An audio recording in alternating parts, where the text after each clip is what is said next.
प्रयोगशालामा अम्ल, क्षार र लवण परीक्षण गर्दैछौँ। यसको लागि विभिन्न थरीका अम्लहरू, क्षार, लवण अनि इन्डिकेटरहरू र युनिभर्सल इन्डिकेटरहरू हामीले यहाँ रेडी गरेका छौँ।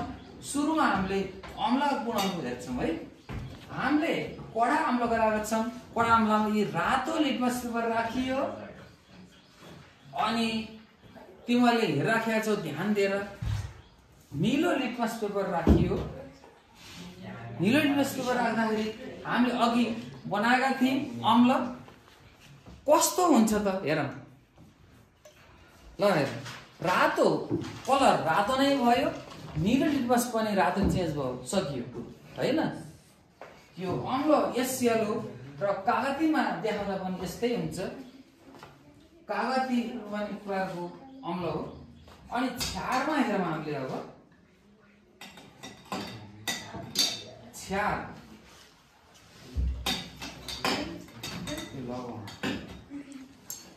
यो कडा क्षार हो हेर। ल कडा क्षार हो यो। कडा क्षार सोडियम हाइड्रोक्साइड मा नीलो र रातो लिटमस पेपर हामीले राखिन्छ है। अब नीलो र रातो लिटमस पेपर दुईटै राखिन्छ। ल हेर क्षारमा ल हेर नीलो लिटमस पेपर राखियो के अरे रातो कस्तो कलर चेन्ज भयो हेर। नीलो नीलो भयो र नीलो राख्दा नीलो नै हुन्छ क्षारमा, हो कि हैन? तर यही क्षारमा यसैमा राख्दा हुन्छ। यो क्षारमा हामीले के राखियो भन्दाखेरि फेनोल फेथालिन राखियो। यही बेलामा क्षार प्रयोग गरे बेला यसमा गरिहाल्नु। फेनोल फेथालिन राखियो। ध्यान दिएर सुन। यो फेनोल फेथालिन नामको केमिकल राख्दाखेरि गुलाबी हुन्छ। के हुन्छ? Pink colour. It turns into pink colour. यो पिङ्क कलरमा चेन्ज हुन्छ। केमा? क्षारमा फेनोल फेथालिन राख्दा भयो। अब चाहिँ हामीले अघि यो अम्लमा चाहिँ के हुन्छ त हेरौँ। अम्लमा अब हामीले नीलो रातो लिटमस पेपर राखेको छ कि छैन? अघि राखिसक्यो हैन? त्यो भयो। अब चाहिँ हामीले उ राखौँ युनिभर्सल इन्डिकेटर राखौँ अम्लमा। अम्लमा युनिभर्सल इन्डिकेटर राखौँ। कस्तो कति कडाको अम्ल यसले देखाउँछ के युनिभर्सल। धेरै कडा भए रातो हुन्छ, ठिकै कडा भए मध्यम रातो हुन्छ हैन। अम्लमा चाहिँ हामीले युनिभर्सल इन्डिकेटर यस्तो इन्डिकेटर हो जसले अम्ल र क्षारको शक्ति मात्र के अरे के हो भन्ने थाहा नपाएर त्यो मात्रै नभएर अम्ल र क्षारको शक्ति समेत मापन गर्छ। र अम्लमै हामीले अलिक कमजोर खालको अम्लमा हामीले यही इन्डिकेटर राखौँ। हामीले कागती छ यहाँ, यो त अलि नरम अम्ल हो नि। ल कागती पानीमा यो राखियो। ल अलि ठिकै खालको रातो है। के भने तर हामी युनिभर्सल इन्डिकेटरलाई क्षारमा राखौँ हेर। हामीले युनिभर्सल इन्डिकेटरलाई क्षारमा राखौँ। युनिभर्सल इन्डिकेटरले के गर्छ त भन्दा त्यो अम्ल हो र या क्षार हो मात्र नभनिकन त्यसको शक्ति समेत मापन गर्छ। ल यो हो कडा क्षार सोडियम हाइड्रोक्साइड। अघि अम्ल राखियो युनिभर्सल इन्डिकेटरमा, अब क्षार राखियो। यसका पुरै गुणहरू तिमीले याद राख्नुपर्छ। छोटो समय मैले रेडी गरेर मलाई चाँडो चाँडो भएको, नत्र भने यसलाई धेरै लामो समय लाग्ने हो।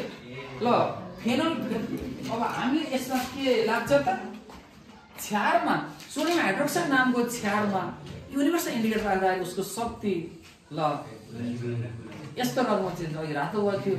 उसको कति प्रकार शक्ति हो त्यो अनुसारको चेन्ज यसको कलर चेन्ज हुन्छ। र अब हामीले यसमा खरानी राख्नु। खरानी के हो त भन्ने कुरा चाहिँ मलाई थाहा छ। खरानी पानी ल यो खरानी पानी हो। यो खरानी पानीमा हामीले युनिभर्सल इन्डिकेटर राखौँ। राख्दाखेरि कस्तो कलर चेन्ज भयो। ल यसको शक्ति थोरै गाढा यो छ नि, यो अलिक कडा खालको भयो, यो अलिक कमजोर भयो नि, खरानी कमजोर छ। अम्ल राख्दा रातो भयो थियो हैन? कस्तो कलर ल अब लवणको कुरा गरौँ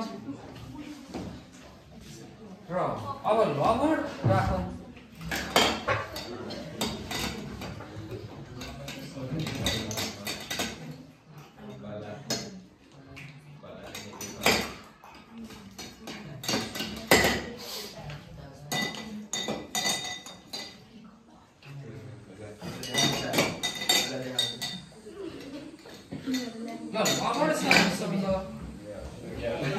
लवणलाई हामीले युनिभर्सल इन्डिकेटरमा राखौँ। ल लवण भनेको हामीले खाने नुन लगाइएको थियो, खाने नुनमा हामीले युनिभर्सल इन्डिकेटर राखौँ। ल